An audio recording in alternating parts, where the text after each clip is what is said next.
शासकीय उच्च अधिकाऱ्यांच्या दालनात वातानुकूलित यंत्र बसवण्यासंदर्भात महाराष्ट्र शासनाचा मी GR घेऊन आलेलो आहे.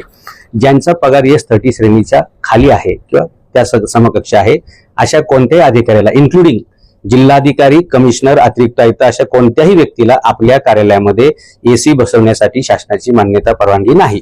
तरी आता पिंपरी चिंचवड शहराची जी परिस्थिती आहे की 30 डिग्रीला असलेलं टेम्परेचर 42 डिग्री पर्यंत केलेलं आहे. उठसूट बांधकामांना परवानगी द्यायच्या, उठसूट झाडं तोडायची, सगळं टेम्परेचर वाढत चाललेले.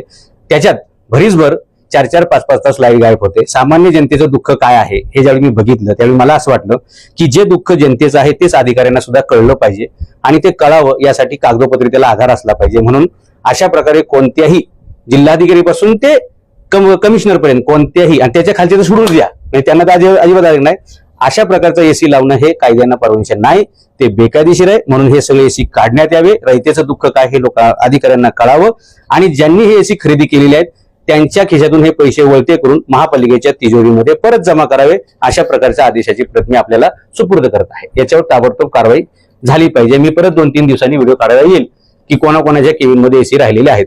धन्यवाद. दुसरा एक ऑर्डर आहे.